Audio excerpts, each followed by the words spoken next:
आयुष जी, गोवर्धन से। जी गिरिराज बाबू। जय जय गिरिराज। महाराज जी, नंदगांव वाले कहें कि श्री जी हमारी भाभी लगें, बरसाने वाले कहें कि ठाकुर जी हमारे जीजा लगें, तो महाराज जी श्री जी हम गोवर्धन वालों की का लगे?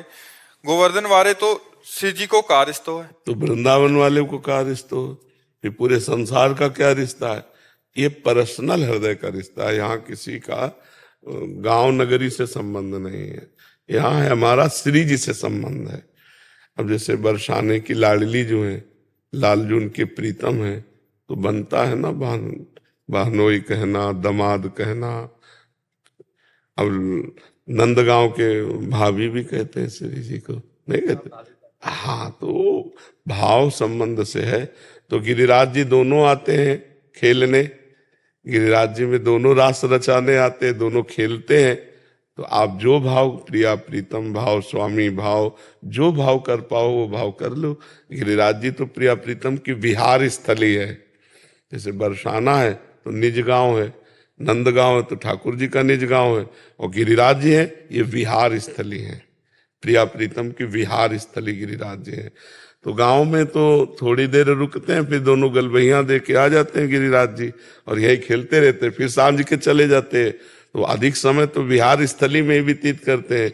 अब इसमें तुम भाव देखो कि स्वामी सेवक भाव, कि प्रिया प्रीतम हमारे स्वामी हम उनके सेवक हैं, या सखा भाव, जो भाव कर पाओ तुम्हारी क्षमता है।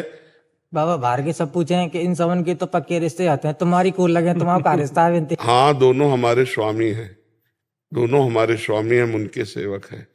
उत्तम बात तो यही है। जब हम गिरिराज धरन की जय बोलते हैं तो स्वामी भाव से ही तो बोलते हैं, तो वो हमारे स्वामी हम उनके सेवक हैं जी। स्वाति जी हरियाणा से। राधे राधे महाराज जी।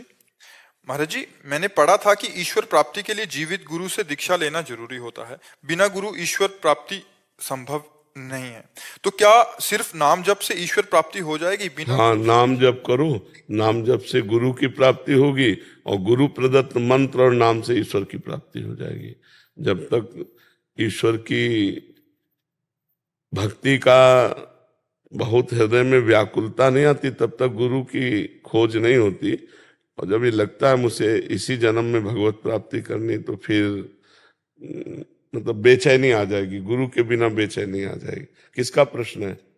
नामदेव जी महाराज जन्म से ही नाम जप करते थे, भगवान के प्रिय भक्त थे। तो गोरा कुम्हार के यहाँ सब संत बैठे थे, ज्ञानदेव एकनाथ, बड़े सब नामदेव जी सब संत बैठे थे। तो एक थापी होती है जिससे मटकी ऐसे की जाती है, तो थापी को उठाया मुक्ताबाई ने और कहा कि चाचा ये किस काम में आती है? तो बोले मटकी कच्ची पक्की है, ये देखने काम में आती है। बोले अच्छा, ऐसे मारा, ऐसे सब संतों के। तो हंस दिए संत जन, और जब नामदेव जी के मारा तो उनका ये क्या है, संतों का अपमान करती हो, एकदम नाराज हो गए। बोले काका ये मटकी कच्ची है। तो सब संत फिर हंस दिए। सब संतों से कहा क्या हम कच्चे हैं? तो उनका हाँ आप कच्चे हो। क्यों कच्चे हैं? तो उनका आपने गुरु नहीं बनाया अभी तक। तो उनका गुरु बनाने की क्या जरूरत है? गुरु की आवश्यकता होती है भगवान को मिला देना। और नामदेव जी से स्वयं विट्ठल भगवान बातचीत करते थे। अब मंदिर गए और भगवान से कहा मैं कच्चा हूं। बोले हाँ कच्चे हो। और जब भगवान ने भी कह दिया कच्चे, तो उनका किस बात के कच्चे हैं? उनका गुरु नहीं बनाया। तो बोले गुरु की जरूरत होती है आपकी प्राप्ति कराने के लिए, जब आप प्राप्त हो गए तो गुरु की जरूरत क्या? बोले इसी बात के तो तुम कच्चे हो, पहले गुरु बनाओ फिर तुम्हें हम बताएंगे। तो उनका हम किसको गुरु बनाएं? भगवान से पूछा। तो भगवान ने कहा इस जंगल में विशोबा खेचर नाम के महापुरुष पड़े हुए हैं, जाओ उनको गुरु बना लो। वो जंगल में गए तो शिव जी के मंदिर में वो पड़े थे, बड़े विचित्र ढंग से पड़े थे। डेहरी पे सर रखे थे और शिवलिंग पर पैर रखे थे। तो उनका ये तो साधारण आस्तिक पुरुष भी नहीं है, इनको हम क्या गुरु बना ले? जो भगवान शंकर के ऊपर पैर रखे हैं और डेहरी पे सर रखे हैं, तो थोड़ी आस्तिकता होती तो शंकर जी पे पैर कौन रखता है? तो उनका ये पैर हटाओ शिव जी के ऊपर से। तो उनका बेटा जहां शिव जी ना हो वहां पैर रख दो। तो उन्होंने ऐसे पैर पकड़ा, इधर जीव ही किया तो वहां शिवलिंग प्रकट। जिधर करते तब उनको लगा ये तो सिद्ध पुरुष है, हम तो इनको ऐसा तो चरणों में बैठ गए, उनका भगवान ने कहा है आपको गुरु बनाने के लिए, तो उनका बेटा कोई कण ऐसा नहीं जहां भगवान ना हो, ये शिक्षा दी। अब उनके दिमाग, सिद्ध पुरुष के वचन दिमाग में बैठ गया, कोई कण ऐसा नहीं जहां भगवान न हो, कोई कण ऐसा नहीं जहां भगवान न हो। वे एक दिन रोटी पका रहे थे तो घी गर्म करने के लिए गए तो कुत्ता सब रोटी लेके भागा, तो आप घी लेके जा रहे हैं, कोई कण ऐसा नहीं जहां भगवान न हो, तो कुत्ते में भी भगवान है। कहा प्रभु घी लगवा लो, सूखी मत खाओ। और कुत्ता खड़ा हो गया, और नजदीक गए, घी चुपरने लगे, तो कुत्ते में फिर देखा तो विट्ठल भगवान, कुत्ते में विट्ठल भगवान। तो भगवान ने कहा देखा गुरु कृपा, मैं ही था मुक्ताबाई के रूप में, तो हमसे मंदिर में शिकायत करने आए थे, और आज जब गुरु कृपा हो गई तो कुत्ते में भगवान देख लिया। डंडा नहीं मारा कि हमारी सारी रोटी ले जा रहा है, नहीं, भगवान देख लिया। तो हमें लगता है गुरु कृपा के बिना तो भक्ति, ज्ञान, वैराग्य सिद्ध होना बड़ा मुश्किल है। तो भगवान से प्रार्थना करें नाम जप करते हुए कि हमें गुरु की प्राप्ति कराओ, तो भगवान ही गुरु है, गुरु ही भगवान है, वो मिल जाएंगे। रितु जी दिल्ली से। राधा वल्लभ श्री हरिवंश। श्री हरिवंश महाराज जी गुरुजन और संत जन चरण स्पर्श नहीं कराते, खासकर स्त्री शरीर से भी, तो क्या चरण नहीं, स्पर्श स्त्री और पुरुष का बात नहीं, यहाँ आदेश है शास्त्रों का। सम्मानम कल्याति घोर गर्लम नीचापमानम सुधा, श्री राधा मुरलीधरो भज सखे वृंदावन मात्यज। सम्मान को घोर विष के समान समझे, पैर पुजवाना अपना, ये उसी को अच्छा लगेगा जो देह अपने को मानता है। बात मानो, भजन करो तो तुम्हारा कल्याण हो जाएगा। पैर छूने से क्या हो? अगर पैर छूने से कल्याण हो तो एक बार हम पैर लगा के बैठ जाए, लेकिन इससे कुछ नहीं होगा जब तक आप भजन नहीं करोगे, आप अच्छे आचरण वाले नहीं बनोगे, आप हमारी बात नहीं मानोगे, तब तक बात नहीं होने है। इसीलिए जो भगवत मार्ग के सच्चे महात्मा जन है, वो पैर पुजवाना, पैर छुआना, चंदन तिलक लगवाना, आरती करना, ये सब कभी किसी विशेष अवसर पर बात अलग है कि गुरु पूर्णिमा है आज चलो भाई दंडवत प्रणाम, ये सब बाहरी बातें। हमारी बात मानो, नाम जप करो, मंगल हो जाएगा।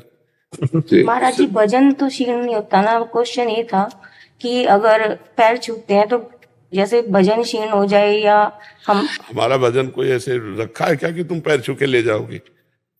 किसी के पैर छूने से बैंक बैलेंस का ट्रांसफर हो जाता है क्या अपने आप?